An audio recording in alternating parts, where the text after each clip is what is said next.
Hello, everybody, and welcome to another tabletop stream. This is yours truly, Tabletop Junkie, and I'm here to, well, give you guys another stream here. This is picking up from our solo play that we just enacted yesterday. Been doing some more reading here and there, as well, and this is pretty much going to be possibly my last stream for at least for the week. I'm thinking. Just got some things going on. Plus, the internet's kind of pissing me off. My internet is just not working like it should. It's been kind of an issue for like the last couple months. It's funny because when I moved into my studio, I had the internet was great until one day.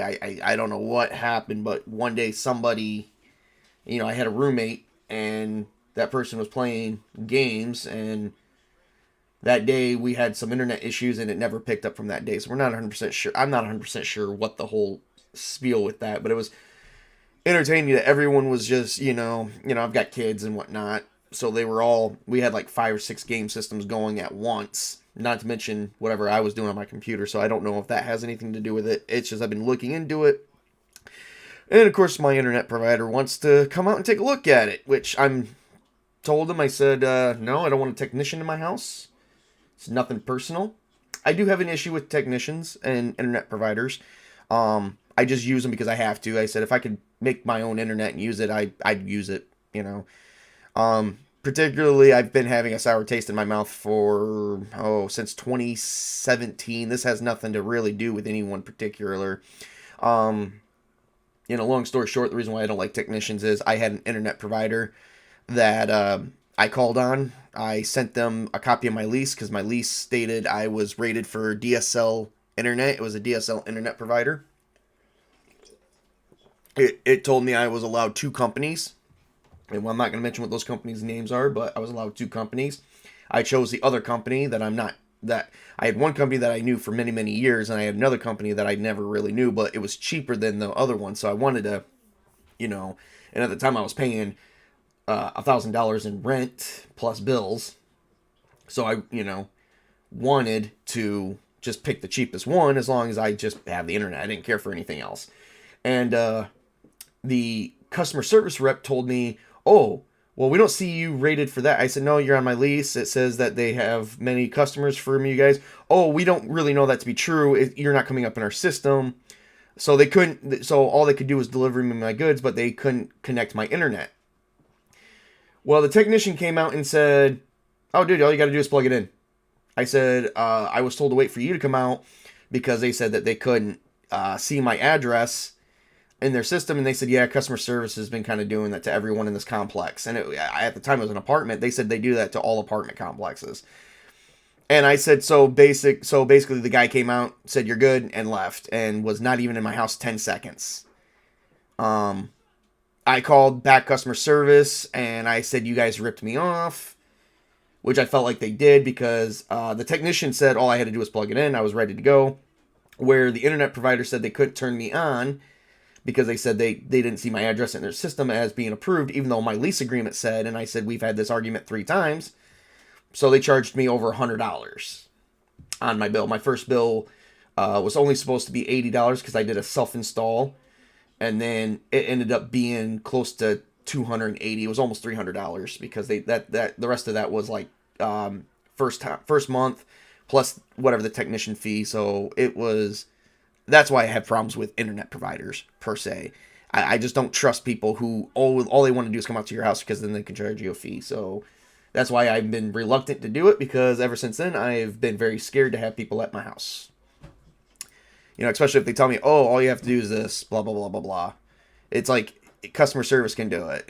And it's like, well, customer service sent you out. So what what the frick, man. So without going in a long story, because I'm not here to bitch about the world and corporations and how that works. And like I said, I'm not sharing any names. It's just, I had my bad taste.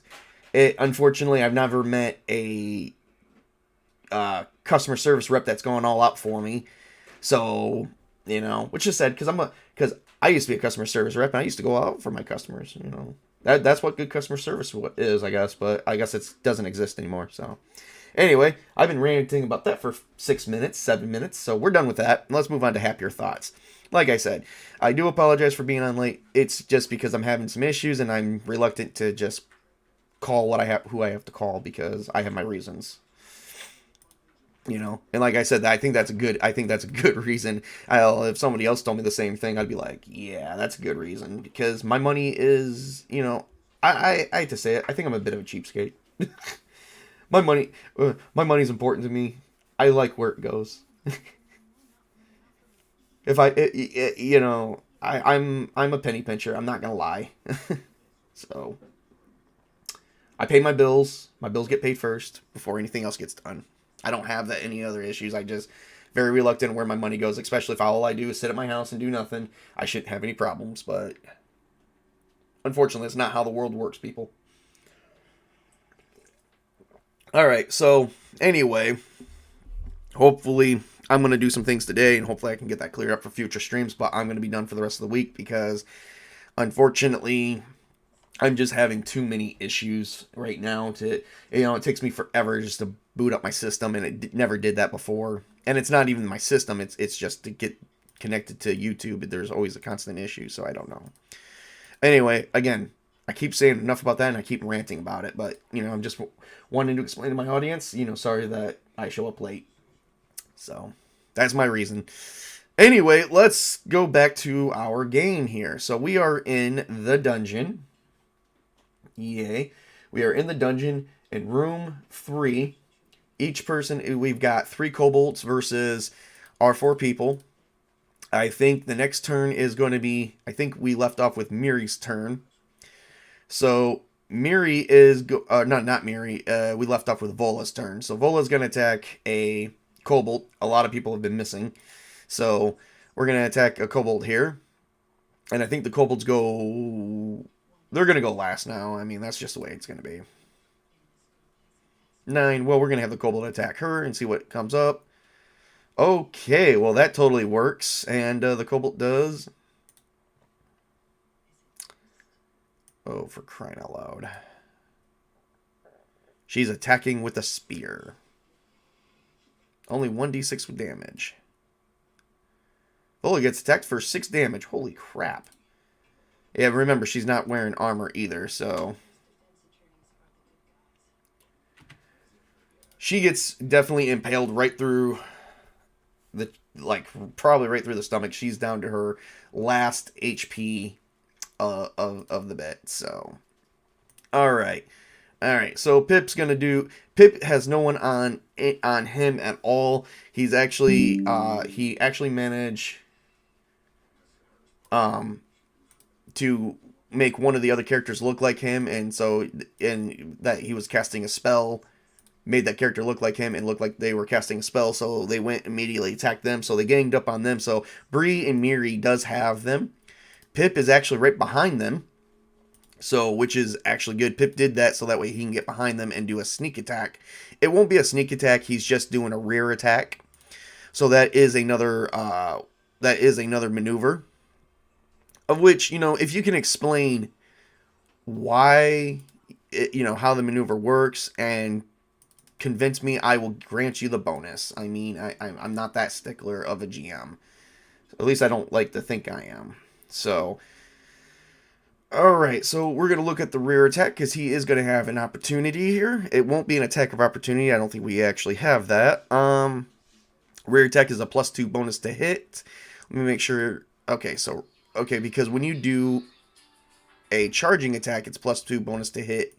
It says here just a +2 to hit with a -4 or +2 to damage, but I think it says to hit too, so we will be checking that out. So hang on one second. Give me 1 second, everybody. I'm going to have to hit pause on this.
Okay, so a couple things. I guess a charging only does a +2 bonus to damage, but not to hit, and then they take a -4 to the attacker's AC. Well, of course, I'm gonna make a judgment ruling on that, and I probably will have to paste that in the video too. When it comes to charging, it'll be a +2 bonus to hit and to damage because you're charging forward momentum. So, you know, when charging, you're kind of rushing someone. So, granted, you're doing the momentum for greater damage, but you're also doing it quicker, giving less time to react. So, yeah. So yeah. I'm gonna make a ruling. It's gonna be +2 to for when charging, +2 to hit and to damage, and then you still get the -4, which is fair. For the rear attack, it's just a +2 bonus to hit. So that is it for that. Okay. Hopefully this doesn't make me do it. Or make me regret doing this. Alright, so with that said, it's going to be a rear attack with +2 to hit. It looks like it's pretty good. It looks like it's all set up and pretty halfway decent. And unfortunately, it was a miss. So, alright, next is going to be Bree and Miri. Bree's got practically 2 on her, but Miri is assisting her, so there is no flank. Unfortunately, I don't think we can do a combat maneuver. I'm trying to think what else we could do.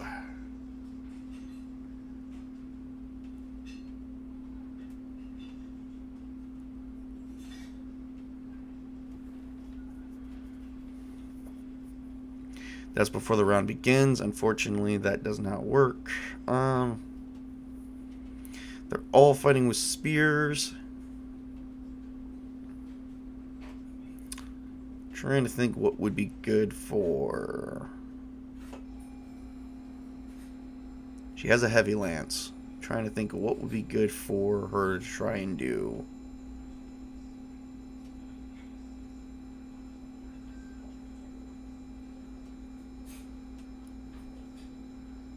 So I do apologize for taking a little bit long. I'm trying to show what the next... Okay.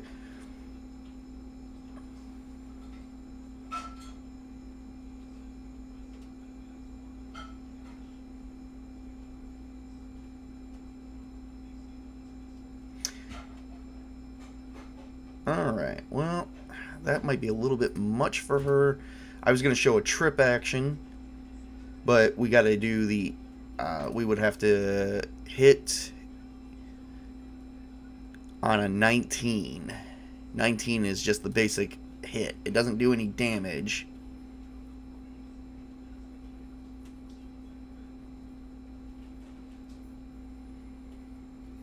But it will, you know, grant that. So it looks like we're just going to do a regular attack.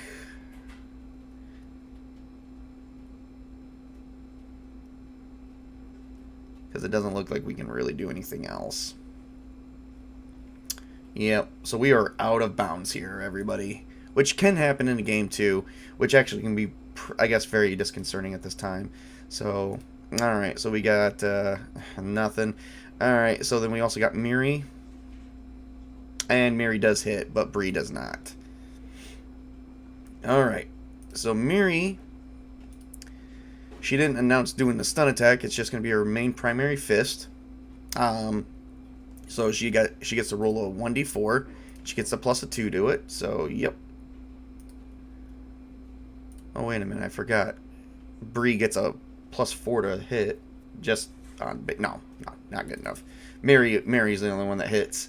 So, 1d4. And let's see how bad it is. 1d4 +2. That's 3 points of damage. So, unfortunately, she only takes out one other kobold. So, she goes up and just basically shoves her fist right through its head, and the kobold drops. Only 2 kobolds are up. One already attacked Vola. The other one has to pick which one it's going to attack. This one's going to attack Bree. And definitely misses. Definitely misses Bree. Because I think Bree has a 16 AC. She does. Alright, so that one misses Bree, so then it is the player's turn again. Alright, so this is Vola. She's going to attack. Oh, she hits. She does hit. So Vola is on her last leg, and she is going to take her battle axe. She hits for 16. She's going to take her battle axe. She only needs to roll 2 points of damage. 1d8. She gets a 1d8 plus 1, actually. And she does 4 points of damage. She basically explodes. At this point, since damage can't be carried over, can't be really carried over, a good time for this mechanic to be used is the equipment wastage. Basically, you would have to roll to see what is the likelihood of the equipment. Because you only need 2 hit points. We did 4, so there's really not much really good going on here. So the equipment took 2 points of damage, which you can check the challenge. It's called a CC, because you got your challenge base, your challenge level, which comes up with the I forgot what the second word is. So you could check that. I'm still trying to learn how that one works, so we're probably not going to play with that. But it would be a good idea. So that way you say anything you pick off her would be kind of turned into dust. Hey, Spartacus. Peace, man. Yep. All right, so we're down to 1 kobold left. So this kobold is definitely surrounded by 3 of them. It is completely flanked at this point. Vola is probably still going to be doing her heal thing. Or, well, not her heal thing. She can't heal. What does she have? She has acrobatics. So, no. She ain't going to be doing much. So, but it is Pip's turn. Pip gets a +2 to hit. Bree's going to get a +2 to hit. And Miri's going to get a +2 to hit. So, we got... So, the totals to hit for each one. Pip has got a 2. Bree's got a 6, and Miri's got a 4. So let's see. There should be no reason why any of these guys miss. Miss. Hit. And miss. Okay, so Pip and Miri misses. But Bree hits. Bree hits, and she hits for 1d8 plus 3 damage. Haha, these guys can do... See, this is massive damage right here. And I'm not even rolling the d8 to see where they're hitting at, because they're killing the kobolds. Kobolds only have, like... The kobolds are matched at average hit points. Not full hit points, just average. Which is only, like, 2. Per the standards of the book of the Monster and Treasure Manual. So, yeah. And she hits for 8 points of damage. Definitely slaughters that one out. So, hang on. I want to see where... Stabs him right in the chest with her heavy lance. No. She doesn't stab. She slashes. His chest and everything is, like, quickly severed. He's got his right arm is going one way, his left arm's going another way, and he's realizing shattered right through him. So, with that said, now we are going to look at treasure. There is 9 of these guys. So, each kobold carries a treasure level 1, and we get to roll for 9 of them later on. That would be the loot. And there is no loot hoard for this one. So, sad.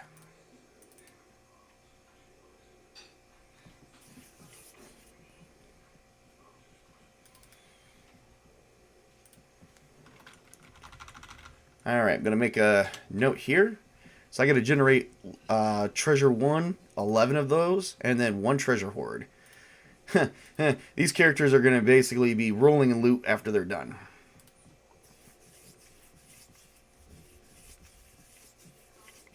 Alright, now they just need to pick up on some healing. Well, no one has any healing spells, so this is definitely one I'm actually cannot wait to be doing.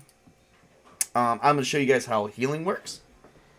Have they tried offering them a cookie or a Snickers? Everyone feels better after a Snickers. No. But by the way, copyright infringement, man. Can't offer Snickers. Be like, Snickers is in a tabletop RPG? No, we got to take that channel down. Blah. No, I'm just kidding. Miri's still at full health. Vola's down to 1 of 13. Bree is at full health. And Pip is down to 1 of 4. So they do heal 1. Alright, so we got to figure out who's got the best wisdom. Because I don't know if anyone has a healing skill. One's got a forester skill. One's got an acrobatic skill. One has no skills. They chose quick step. And one's got trickster. So, alright. Well, I guess they got no bandages. So they're going to be checking around just to see who can better bandage up using rags and robes. Technically, Pip could probably use part of his cloak, and they could help do makeshift bandages, but I'm gonna have to up the challenge level a little bit higher than that, so I don't think anyone even has wisdom as a prime. Let's see, Miri has nope, and no. Okay, so these people suck at healing. They suck at first aid. So, oh, by the way, Vola puts on her armor real quick, her hide armor too, and so she gets all of her bonuses back, and she picks up her buckler, and she sits down for just a brief moment. All right, so so Pip's gonna offer the cloak. And Miri's just going to use it to tie up both Pip and Vola. So she's going to make 2 rolls per person, which is allowed, but you can't retry. So, unfortunately, they also will not gain any abilities for the makeshift bandages, so that's not going to really work.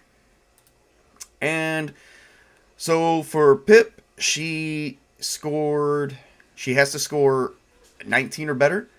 So she scored 10 for Pip and 19 for Vola. So yeah. So this standard healing, the way this works, and let me go into standard healing. Let's see here. Where is it? So this is so you can do a heal check. There's standard healing, which allows you to heal one hit point per day.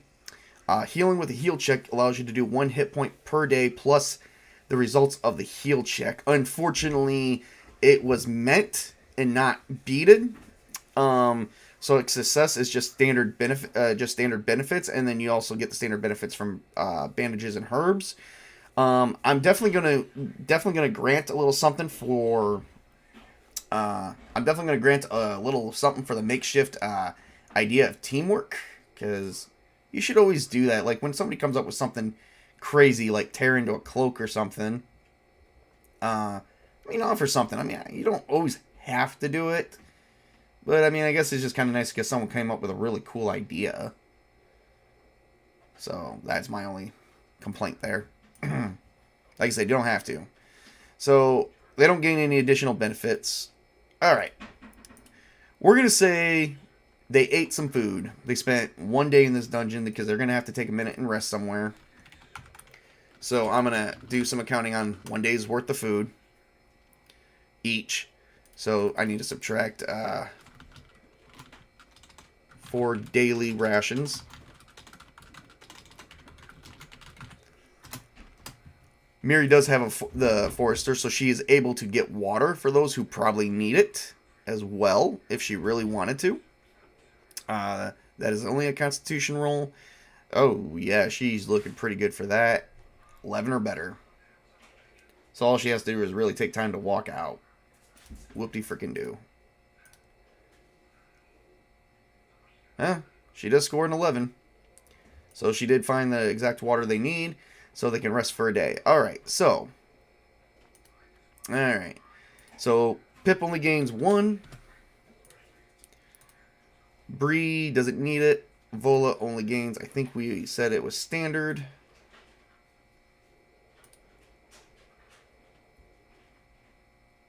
Yep, only standard, so she only gains 1 as well.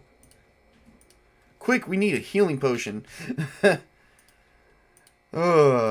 Miri doesn't need it either, so yep. Okay, so they have the ability to go.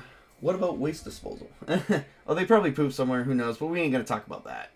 So they can go to room 4, or they can go straight ahead and go up into room 6. Room 7 is where the raiders were, but remember that they probably went looking for the other guys, so they went to room 8, which they didn't make it to until just now. So, let's see here. They're here. It's roughly, say, 1, 2, 3, 4, 5, 6, 7, 8, 9, 10, 11, 12, 13, 14, 15, 16, 17, 18, 19, 20, 21, 22. So you want to know how long they spit down a hallway? We'll tell you. 22 times 5 divided by 20. It took them 6 rounds. So they probably spent an hour or close to just to get to the room 8. There's always a chamber pot that has to be thrown. We don't really cover that, man. We don't really cover that. That is something I'm gonna...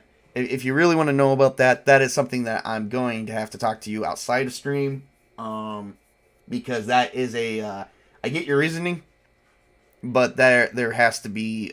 when it comes to RPGs, that is actually considered an issue. So, yeah, it's kind of... Yeah, we won't go too much further into that. Okay, so now we all remember what was in room 8, right? There was a Drider in there. So how do you think the PCs are going to deal with this Drider? But they don't know it's in there. But the player does. See, here's where metagaming becomes a thing. Talking about Vox Machina? No, not them. And that's a show. Let Night's episode. Last night's episode. Oh, yeah. Oh, that's what you're talking about. Okay. I think I was getting confused about what you're talking about, but I'm trying to focus here because, yeah, let's just go with that. Okay, so now they're going to be going in and facing a single enemy, but they don't know what's in there. So let's see how well this works. Alright, so as they enter, and I'm going to pull up to see how the Drider works in combat a little bit better, because last time I went a little easier. Combat Driders are capable warriors and spellcasters. They make effective use of the spider features, clinging onto walls, hurling spells, and relying on the natural spell resistance to protect them. They make frequent use of spell power coupled with physical might, making them a very potent enemy. They usually carry some form of missile weapon. Okay. Well,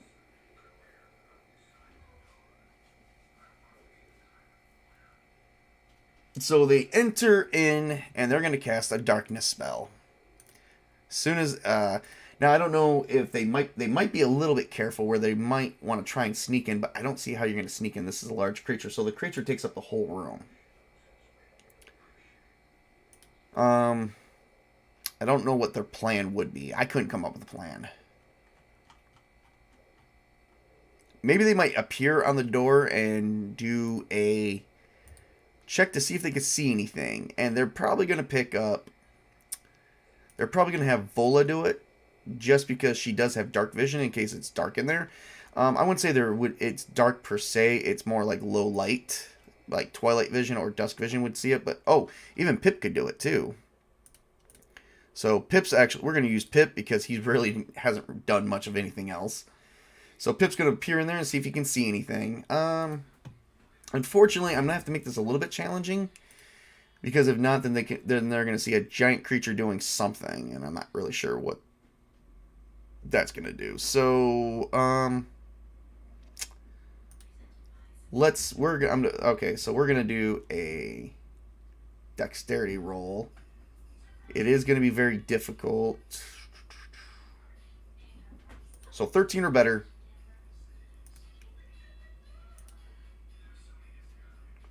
Score 13, so yep. So now they're going to have to make this level at a challenge level of 8. So I think in order for Pip to see anything, even remotely, it's going to have to pretty much, he's pretty much going to have to roll a natural 20. Does not get the natural 20, he has completely failed. So as far as they're concerned, there's nothing in there. So, and like every great party, they just join right in. And now the creature is going to cast a darkness spell because I really wanted to use that. We're going to see what the darkness spell does.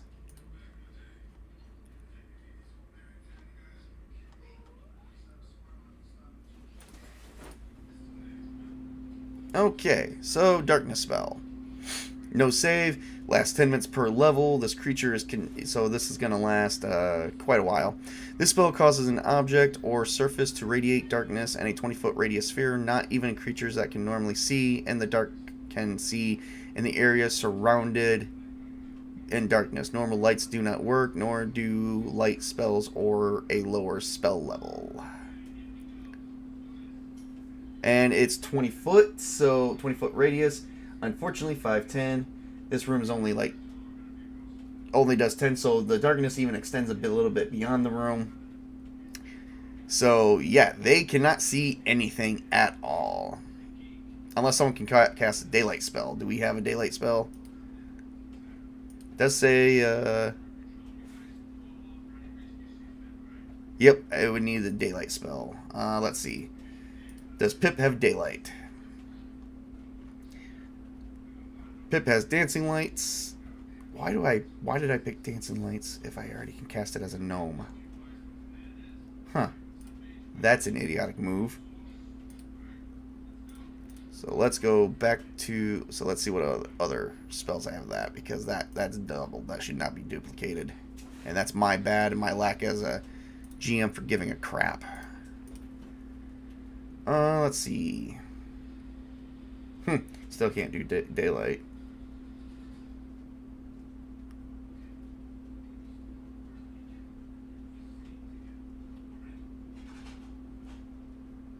Oh, hey, look at that. Bandages, bleeding wounds. Huh. I guess I'll just do first aid. There we go. And all that does is just stop you from bleeding. But hey, you know what? That'll come in handy. Alright. So, they walked into a... They totally cannot see, no matter what.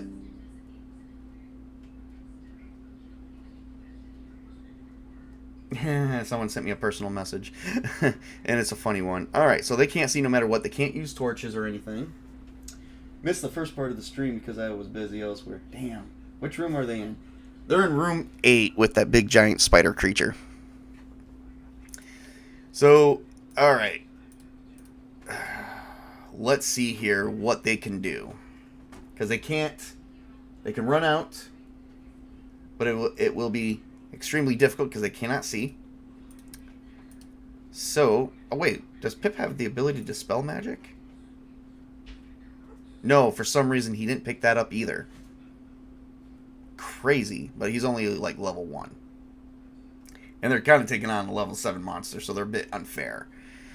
You know what? I am going to do this. He can cast ghost sounds.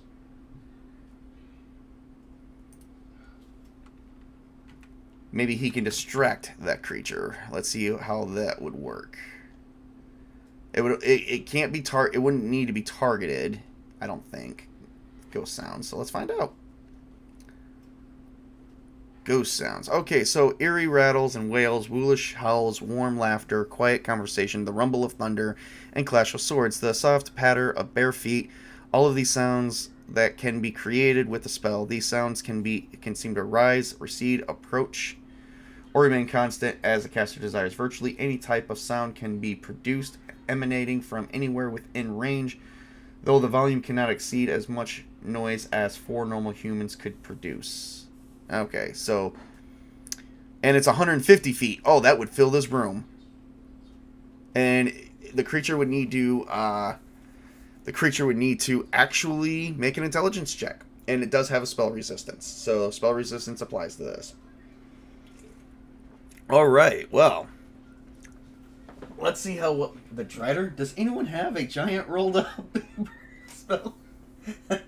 Pip should have gone to school if you can't if you can't spell magic. Yeah, I know, right? Alright, so... we get a couple things here that are going to apply. So let's look at how we already know how saving throws work. And let me see, does this creature, which might be, I mean, it's intelligent, but and it's not proficient, so that's going to play a factor. His level's going to play a factor. So the creature's already looking at 19 or higher on a roll, just to make it. So, all right, let's look at two things here. Okay, so, but the spell resistance is going to play a factor as well as the savings throw. So let's look at a few things here. I just want a quick and dirty description here. Here we go. All right, spell resistance, a special ability possessed by certain monsters and characters that can negate spells cast against them.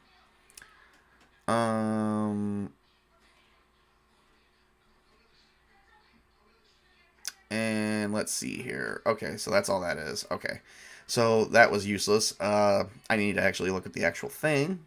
All right. Well, it can negate spells, so it's got a spell resistance of 3. Not wondering how that works. Let's see here. Okay, savings throw, challenge level. A spell's challenge level is always equal to the caster's level unless specifically otherwise. Well, duh, I got that. That's 19. Okay, so spell resistance. Spell resistance is a special defensive ability. A defender's spell resistance is like an armor class against magical attacks. All creatures have a minimum SR of 1. If a spell is being resisted by a defender with a spell resistance, the caster of the spell must roll a d20. The result of the d20 roll must be equal to or greater than the spell resistance of the target for the spell to take effect. The spell resistance line and of description text of the spell description explains whether or not the spell resistance applies, as some spells are not affected by a target creature's spell resistance. Okay, so spell resistance applies even if the spell's... But it doesn't say... So even though I got a 3, I just got to roll greater than a 3. Awesome. I think I can do that. And I think it's just a d20 roll. 3 or better. Awesome sauce. And it says, even if it doesn't say it, spell resistance of, like...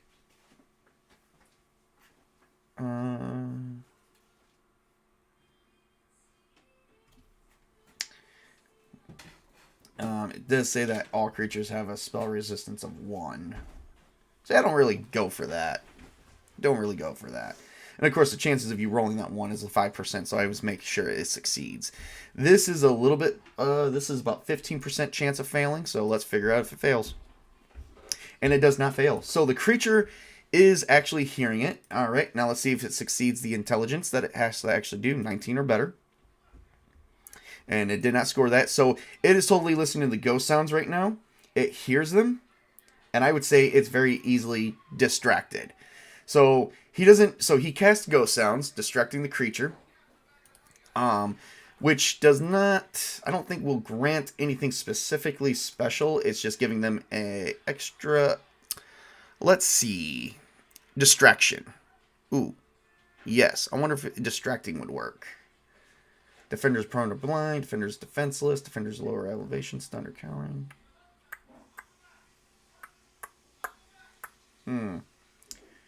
Not sure if distraction would really be a thing.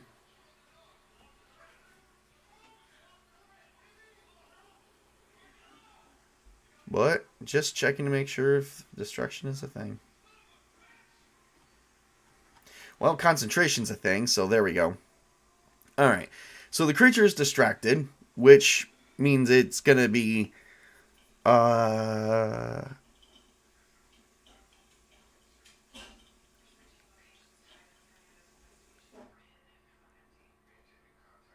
Okay, we're just going to say it's distracted. Which means it takes a -2 to all rolls. That's the way we're going to actually put that. Wait, is it -2?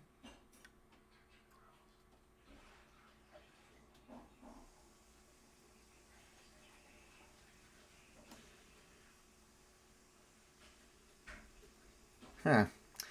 Yeah. Yeah, it's going to be... Yeah, so that, yeah, we're going to just say -2. It doesn't really have anything in here for distraction. Alright, so the creature's distracted. Or it could be distracted for 1 round. So it means probably not attack. Let me look up distraction for most games. There's not something in here for distraction for Castles and Crusades. So I guess that's up to the Castle Keepers. Let me see.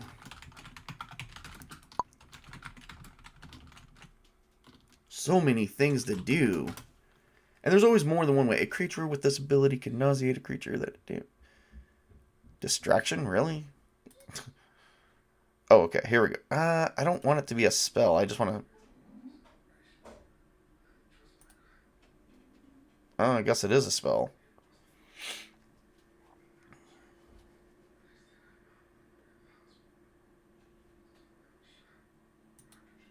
Well, if it's distracted for 1 round, it just isn't going to worry about attacking. And it is a spell among most things. That is so weird. We'll give the player some extra bonuses for that. All right.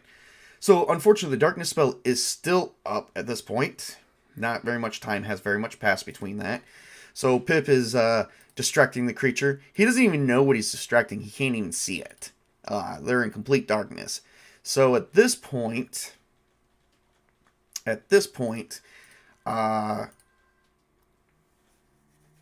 can actually, the next thing to do, because they don't know where to attack or when to attack. So at this point, in complete dark, it's darkness spell.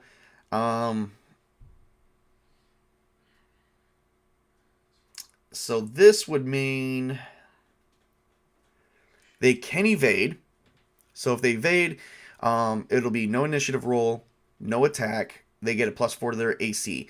Actually, that is going to be completely wrong because they don't know where they're going. They're going to try and evade the creature, not even face the creature because they don't know where to go.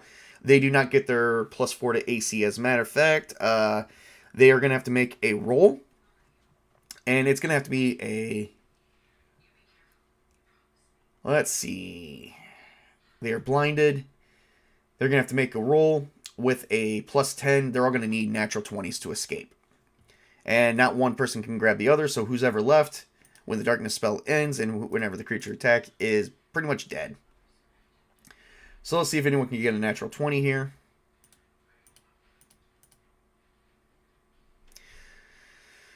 All fails, and Vola got him a 1. She totally ran... Okay, so Vola totally got a 1.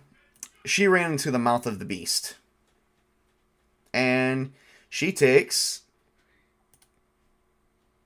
whatever damage the creature can do, which is only 1d4. Nice. 1d4 plus 1. Nice. Okay. So she takes currently 3 points of damage. So the creature... Yep, bitter torso. There you go. She managed to pull herself out of the way of the creature. So she only has a -1 HP. So their biggest tank is down. Now, generally in most games, no one is going to take a creature this high. This was randomly generated, just so everybody's aware that nobody's going to verse a creature this high. Not in any of my games. Okay. Let's see for a minute. All right. Let's see here. Someone's going to have to cast the...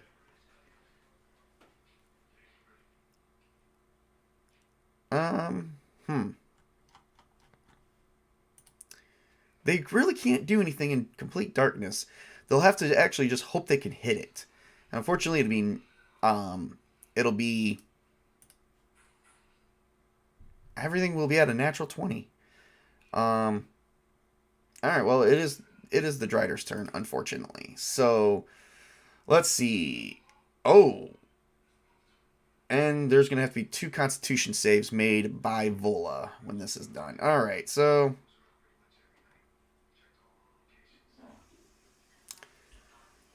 Alright, now we get to look up the web spell because this creature is demented and is totally going to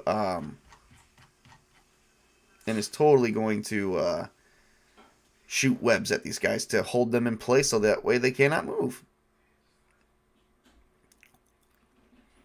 So let's see what web is going to do. Alright. And by the way, the ghost sounds are done and over with. Oh yeah, this is going to be all over the place. Strong. There is a... Well, unfortunately, they're blinded, so... Dexterity check.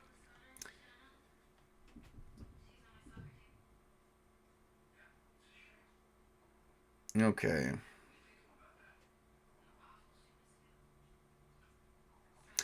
Could be dexterity or strength. They can still move, but only 5 feet.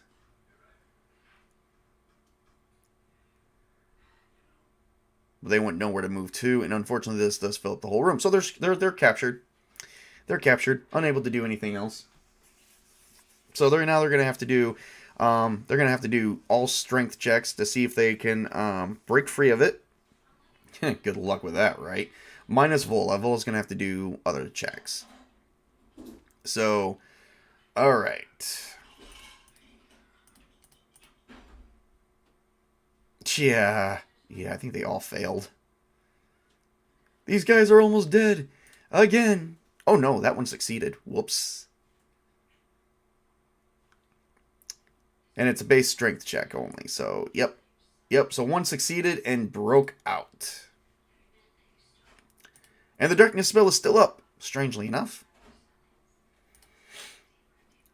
Well, it's not strange. It's just a very powerful creature. Alright. With that said, Miri is going to... Alright, so Pip can't really do much more. What else can Pip do? Not much else. He's still stuck. Bree is still stuck. She can't do much either. So all that is Miri. Alright, Miri's going to use diplomacy to try and speak to this creature. One group died of starvation. The other became spider food. I know, right? You know, interesting things about Driders. They're intelligent. Anyone bought a giant can of bug spray? Yep. The thing about Driders, they're highly intelligent. So they can actually be spoken to in a language. They know most languages, so they can even speak common. So, Miri's going to stand up and say, "Please don't kill us. We didn't mean to trespass. We will leave politely. We will not travel any further in your dungeon, and we will leave once done." Of course, So, she's going to try and use her charisma to save her own ass, because she still can't see. She's going to have to do a natural 20. Unfortunately, because she has to roll 18. The spider is the Drider is hostile. So, the way I will do, I'm even going to do something for diplomacy for everyone. You know, and deception, because there's going to be 5 levels of that, depending on hostility. This is going to be definitely hostile, so she's going to have to roll an 18 plus 5, which is a 23, on a 20-sided die with a 0 charisma. So she's got to roll a natural 20 no matter what. Let's see if she gets that. No, that Drider's still going to eat her alive. Okay, that's it. It's going to be a combat range. The spider gets the initiative. So the spider is going to... Ooh, wait a minute.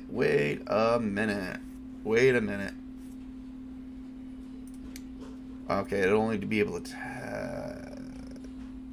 No, they're still on the opposite ends of the spectrum. Alright, here goes the spider. Alright, spider's going to attack her. Of course, the spider gets a plus 10 to attack. Or actually plus 1, so... And it's a natural 20. And it rolled a 9. Here we go. Oh, this is it, guys. This is it. The spider is spider food. Alright, so for a 9... Okay, only adds 1d4 damage. So the spider gets to roll 2d4 plus 1. Alright, let's see how well this works. 5 points of damage. And, alright, so...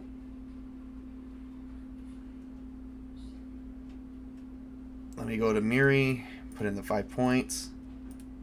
Oh, wow, so she's still up. So the spider goes up and bites Miri. Miri is going to grab the very thing that bites her. And she's going to have to roll a Constitution save. Right now we're at 3 Constitution saves for Vola, and Miri's going to have to do one here in a minute. But she's going to grab onto the various fangs and hold on for dear life on a grapple check for a creature. I don't know if that check would need to apply just to hang on. I am going to look that up real quick. Because she's going to hang on for dear life. She is going to, once the creature lifts up, she is going to try and just punch the shit out of its head. Which isn't going to be very good. She's going to have to do a natural 20 to do it. But she's trying something. So let's see. Okay, this would count as a head, but she's not trying to, well...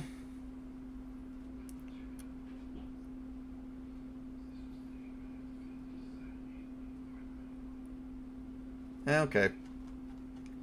Let's see if it works out. If not, she is going to take additional damage, though, depending on the roll. No. Alright, she loses a hit point because she grabbed onto razor sharp fangs. So it's just going to be the creature's strength. So, yep. She failed it. And they're still surrounded in darkness. Alrighty. Alright. Pipe's going to... Pipe. It's Pip. Pip's going to make a strength check. Nope. And no. They're still stuck. While... alright. Vola's going to need to do 4 constitutions. She's going to need to do 3. Alright. So, Miri is the only one that can attack. She doesn't know how she's really going to do it, if she can even really do it. She's going to try and do a stun attack on the creature. Ooh, wait a minute. I didn't even check that. Iron Body. Monk. I don't play monks often. Or at all.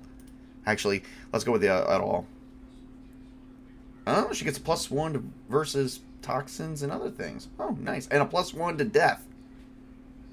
Nice. I may have to grant... well, that's probably death by stabbing.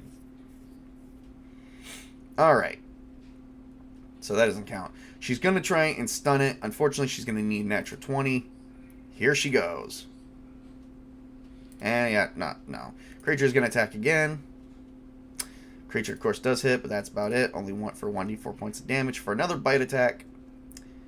And it's 4 points of damage.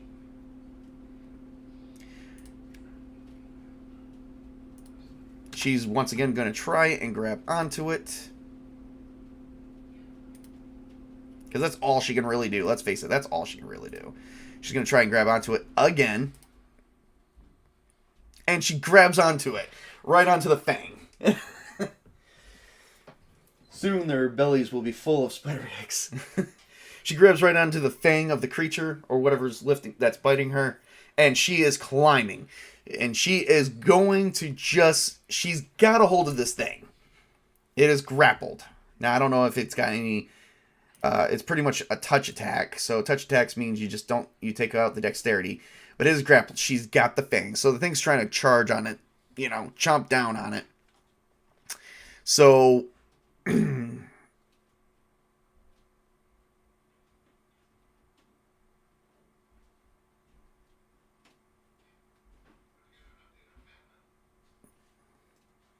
she's just going to do a quick pummel and see where it goes.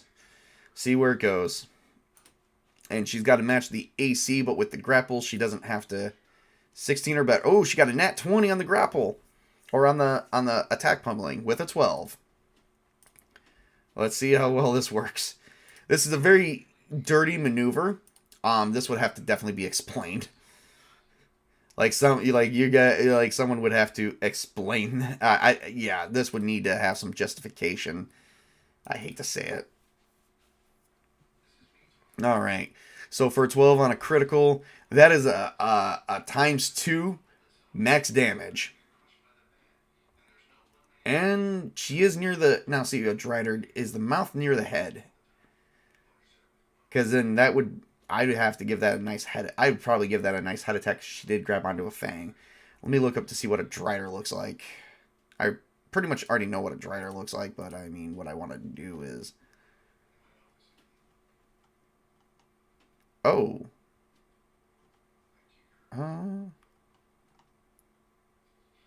It's like a spider with a human head. So the thing would be the head. Let me show you guys what a Drider looks like. Isn't a Drider a spider version of a centaur? That's what I'm kind of thinking. I'm hoping that's right. Because in the bite, because it does a bite attack. That's what I've been attacking with this entire time.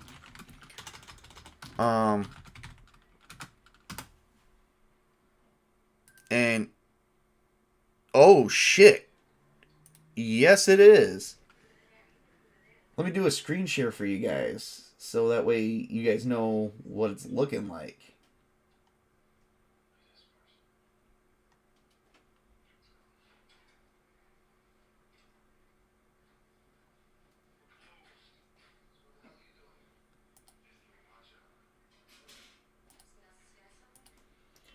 So this is a Drider. Oh, I gotta take away my map. Oh, okay. So let me resize that for you guys. I got the table designed a certain way.